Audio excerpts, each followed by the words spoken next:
Olá, tudo bem? Meu nome é Jarlisson de Jesus Cunha, sou síndico profissional na cidade de Ribeirão Preto e eu gostaria de falar um pouco com você sobre a energia solar. É uma energia limpa, sustentável, a qual nós estamos trazendo todos os nossos condomínios. E isso só foi possível, graças a Deus, à Empresta Condom, que nos facilitou a questão do empréstimo do dinheiro para que esse sonho viesse ser realidade. Uma empresa que facilitou a questão dessa viabilidade, nós pudermos garantir essas placas solares dentro do condomínio. Quando eu falo da empresa Empresta Condom, é porque hoje todos os condomínios querem colocar a energia solar. Porém, barra-se num grande problema, que é a questão do dinheiro.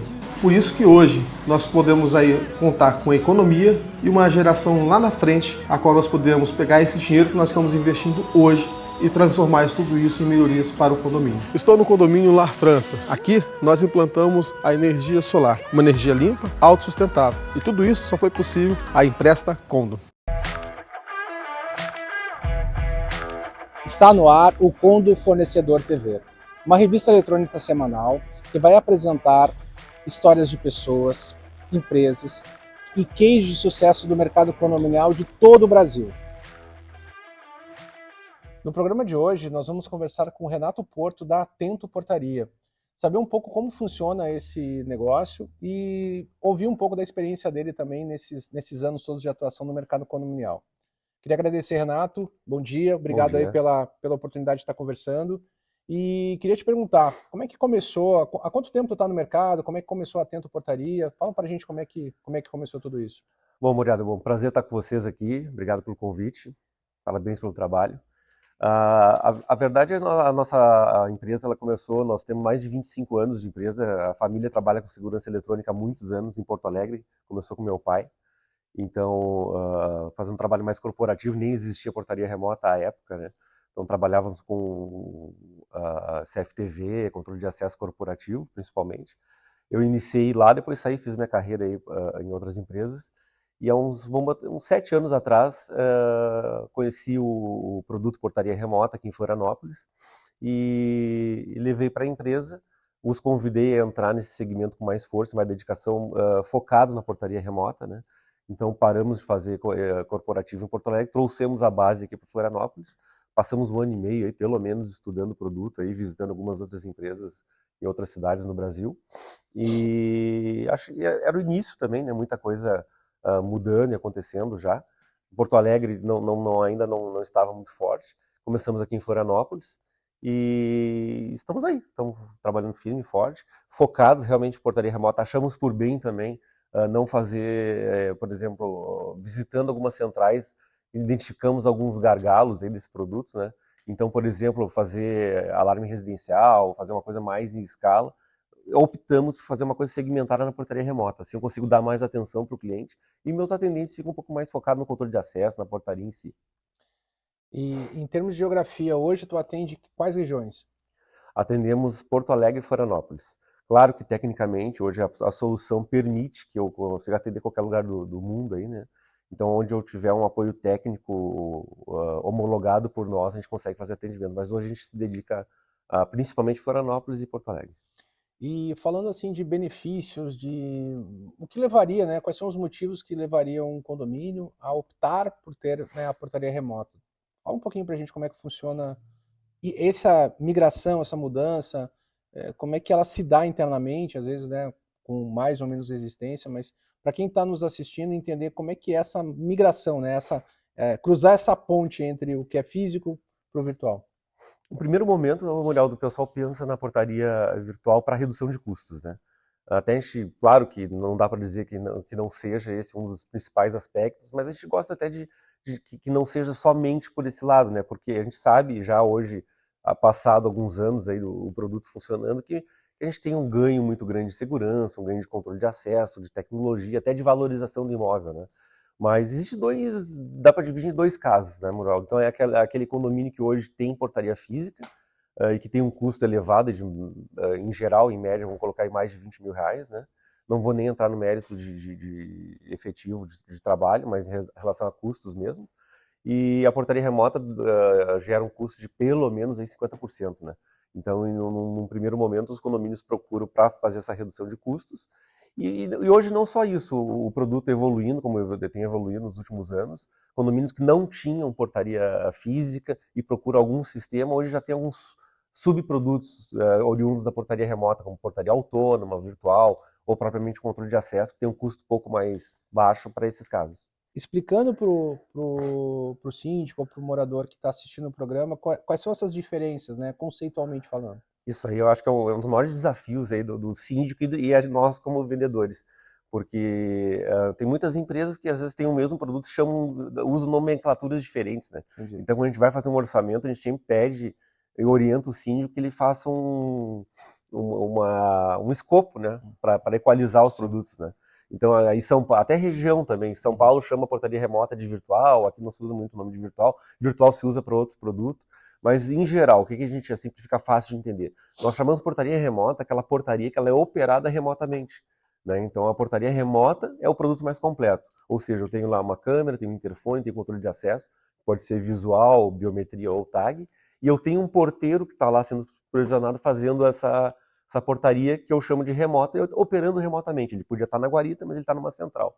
Se eu tirar esse atendimento e ficar só com, por exemplo, o morador atendendo pelo celular, eu posso chamar de portaria autônoma, né? Então ele tem hoje um software que ele consegue atender no celular dele, olhar, ver a pessoa que está ali e fazer a abertura. Substituindo o papel que aquele operador / porteiro faria. Exatamente. Com isso eu diminuo o meu atendimento na central, consigo repassar também esse desconto para o cliente, então é um produto um pouco mais em conta, né? E tem o controle de acesso, quem não tem atendimento, que seria mais a questão de segurança, né? Sim. São os mesmos equipamentos, eu consigo identificar uma porta arrombada, uma porta aberta, coisa do gênero, né?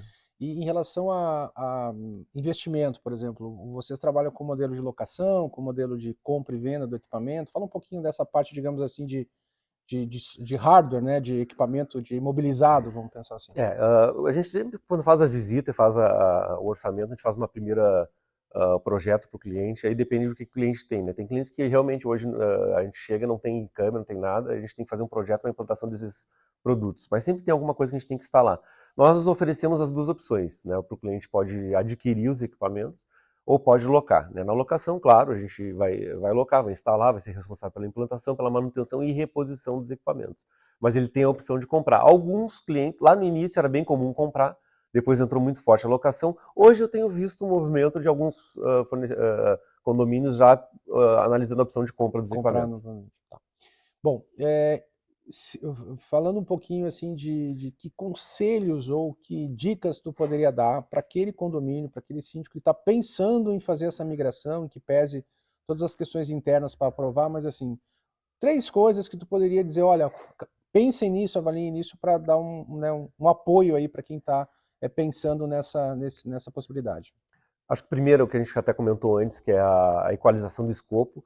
Acho que o cliente, claro, que usar da experiência do fornecedor como uma consultoria, né, para entender o que ele precisa no condomínio, mas equalizar, né, porque são muitos produtos diferentes. Acho que isso é bem importante. Acho que conhecer o local da empresa, ir na empresa, ver como é que é o atendimento, ver como os operadores se comportam, se existem processos para o produto, para os sinistros e os problemas que podem acontecer no dia a dia, e eventualmente conhecer algum cliente, que eu acho que é legal. Vai ver como é que é a instalação, se é uma instalação limpa, se é um projeto onde já está funcionando, falar com outros síndicos, ou até com moradores que estão ali. Essas 3 coisas eu acho que são importantes. Legal. Eu queria te agradecer a oportunidade, né, o espaço aqui que tu nos concedeu em trazer, né, essa experiência, esse conhecimento. Quero te deixar à vontade para mandar um recado final. A gente vai colocar aqui na tela os dados de contato, o Instagram da empresa, né, e os contatos comerciais, para quem tiver interesse em conversar e buscar mais informações. Eu que agradeço, eu sempre falo que esses programas são importantes, acho que levar conteúdo para o síndico. Hoje, a gente até brinca que hoje gerir um condomínio é gerir uma empresa, né? Então, quanto mais conhecimento, mais conteúdo, e a internet possibilita isso, né? Então, vocês estão de parabéns por levar esse conteúdo para os moradores, conselhos, síndicos, e contem com a gente como fornecedor para orientar, tirar dúvidas, a gente está sempre à disposição. Legal. Pessoal, você assistiu aqui no Condo Fornecedor TV, então uma conversa franca com o Renato Porto, da Atento Portaria, e acompanha nas nossas redes sociais, você vai poder assistir esse programa também em reprise e através do nosso canal do YouTube.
a coluna do Sérgio Gouveia, o De Repente Síndico, um profissional especializado, dentre outras coisas, em informações sobre previsão orçamentária, plano diretor para condomínios e demais questões relativas às finanças condominiais. Não perca, essa coluna passará semanalmente em nosso canal, assim como no nosso programa. Conversar um pouquinho aqui sobre fundo de reserva, tá? Fundo de reserva é um dinheiro que você coloca na conta do condomínio e que fica lá parado aguardando uma emergência. A definição simplista é essa daí, tá? É um dinheiro que não é feito para utilizar no dia a dia, mas é uma reserva para imprevistos, tá? É uma forma de você evitar que se tiver alguma coisa que aconteça, que exija um dispêndio grande de um condomínio, que você precisa instituir uma taxa extra emergencial, às vezes as pessoas estão despreparadas, então isso é um colchão para prevenir, para garantir, na verdade, que o condomínio possa fazer frente a uma despesa vultosa e inesperada,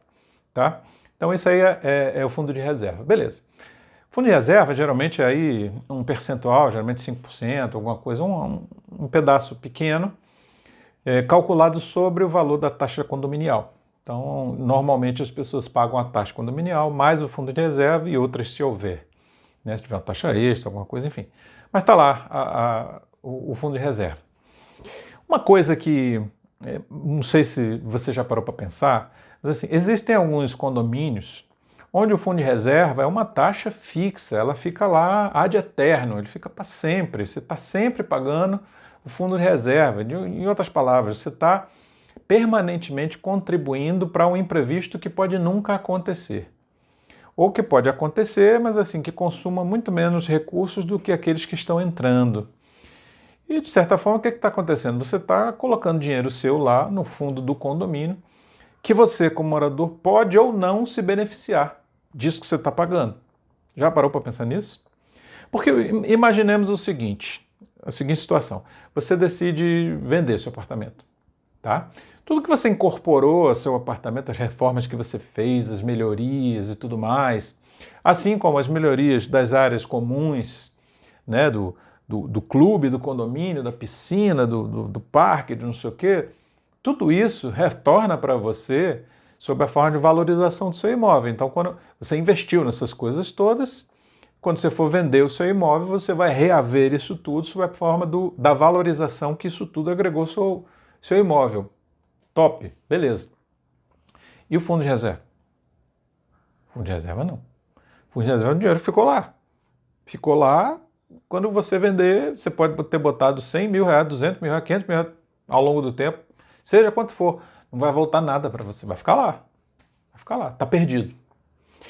Por que eu estou dizendo isso? Porque eu defendo que o fundo de reserva, como ele tem uma destinação clara, específica, que é fazer frente a uma despesa inesperada, que se dê um limite a isso.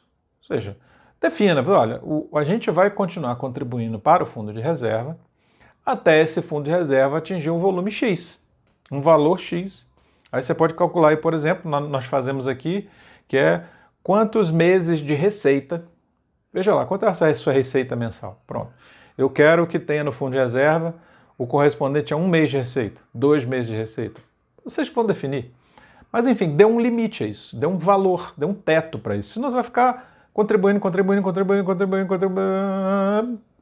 E aí? Então, fundo de reserva vai para uma emergência. Então, assim, contribui, chegou lá, encheu o tanque. Beleza. Para de contribuir, aplica esse dinheiro, deixa ele lá rendendo e tal. Precisou, usou. Usou uma parte, usou todo, não importa. Beleza, aí sim, institui de novo o fundo de reserva até que ele encha, até aquele patamar novamente. Quando chegar lá, destitui e vai assim andando, tá? Então uma reflexão aí para você sobre como é a gestão que me parece a mais adequada do fundo de reserva, para que ele cumpra o seu objetivo, mas sem necessariamente pesar de uma forma desnecessária no bolso dos seus moradores. Okay? É uma forma também de você reduzir a sua taxa condominial de uma forma responsável e inteligente.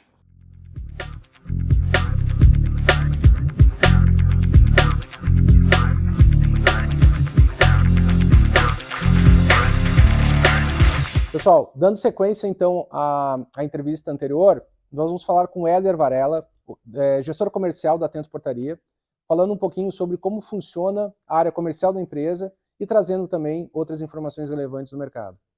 Éder, conta pra gente um pouquinho da tua experiência no mercado comercial e como funciona esse trabalho junto da Atento Portaria.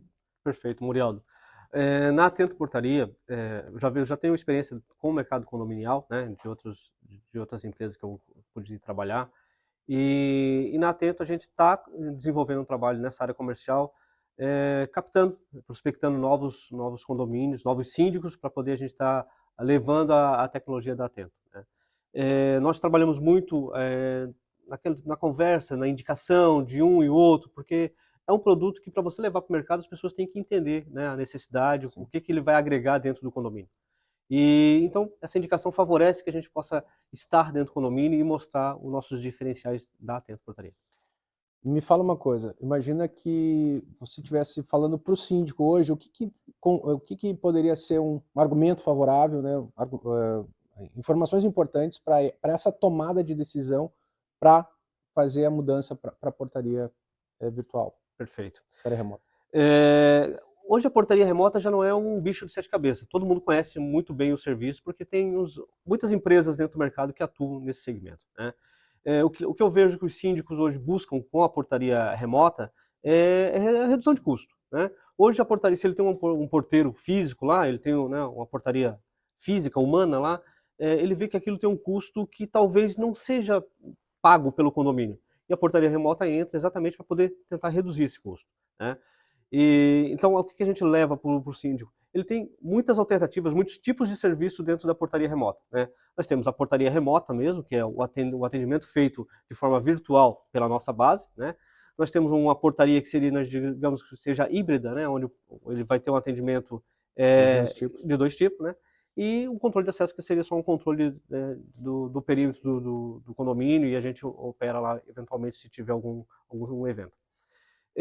Então, dentro desse contexto, pensando na redução de custos, nós temos vários tipos de condomínio. E tem aquele condomínio que quer ter um porteiro porque, mesmo que seja um desvio de função, mas é uma facilidade que tem ali dentro, que ele vai ajudar. Está acostumado com isso, exatamente. Historicamente sempre foi desse jeito. Isso mesmo. Então, aqui não me serve a portaria remota. Não te serve em partes, porque assim, esse porteiro, de repente, ele pode trabalhar de dia e nós atuarmos à noite, mantendo a segurança do condomínio, né, 24 horas. Então, cada condomínio tem um perfil que precisa ser estudado. E nós, da Atento, procuramos moldar o nosso serviço de acordo com as necessidades do condomínio. Esse projeto é feito de acordo com a necessidade do condomínio, especificamente. Sim. Então, nós não temos um modelo de serviço assim, é do nosso jeito. Não. O que você precisa? O que teu condomínio precisa para a gente poder estar trabalhando e melhorando isso para você? De repente, reduzindo o custo, obviamente, que é um pilar preponderante dentro da gestão do condomínio, mas principalmente assim, eu vou te levar uma solução dentro do que você precisa, não do que eu tenho. Não, eu não tenho um produto de prateleira, eu tenho aquilo que eu posso moldar conforme você precisa. E nos condomínios que vocês atendem hoje, tem algum perfil de condomínio que é mais indicado? Condomínios maiores, condomínios menores? Como é que funciona essa dinâmica dentro da realidade de vocês? A gente atende todo o perfil, né? Claro, a portaria remota ela leva um tempo para poder ser maturada e assim, não, a necessidade vai vir. Então, hoje nós temos condomínios lá com 30, 40 unidades, temos condomínios com um pouco mais que isso, mas assim, o nosso foco está dentro do mercado. Se a gente puder levar isso, a solução para um condomínio maior, a gente vai estudar e discutir com o condomínio, né? E o que é mais comum, assim, fazer essa implantação do zero, ou seja, um condomínio que tinha uma estrutura física, ele passa então para uma estrutura remota ou virtual, ou é aquele condomínio que já tinha lá uma situação de uma empresa e aí ele resolve mudar? Hoje, na prática, o que acaba sendo mais comum na realidade de mercado de vocês? Nós temos os dois perfis, né? E aí, assim, tem aquele condomínio que quer experimentar uma coisa nova, não, vamos trocar, de novo, para reduzir custo, eu vou ter o meu porteiro que custa, sei lá, 20 mil por mês, vou botar uma portaria para sair por 10, 8, 5, dependendo do tipo de serviço. Então, esse vai ser o novo. Então, esse síndico quer experimentar o novo porque está vendo que o mercado tem muito disso. Vou modernizar o meu condomínio, de repente valorizar os imóveis desse condomínio também. E tem o perfil daquele síndico que já tinha esse serviço lá e ele quer trocar. Não está contente, aconteceu alguma coisa que a outra portaria não atendeu. Eu quero só mudar de empresa porque essa empresa A não me atende mais. Então... E uma pergunta aqui, eu já ouvi essa pergunta algumas vezes, nós já, né, nos deparamos com ela em algumas situações, que é o seguinte: eu sou lá síndico de um determinado condomínio, eu quero mudar. Só que para mudar eu tenho lá um porteiro, por exemplo, está há 20 anos lá, tem um salário legal, e tem essa, né, essa barreira, né, essa pedra no meio do caminho. Tem alguma solução para isso? Como é que funciona isso, né, no negócio de vocês para um caso especificamente como esse? É um exemplo hipotético aqui. Bom, daí tem que entender a realidade do condomínio, né? Se o condomínio tem esse profissional que já é orgânico, é do condomínio, ele vai ter um custo maior para poder fazer a rescisão, principalmente se ele tiver 20 anos de condomínio, né? Aí a gente pode trazer parceiros para auxiliar o condomínio, né? Para ter esse custo, de repente, vou ter que mexer no meu caixa do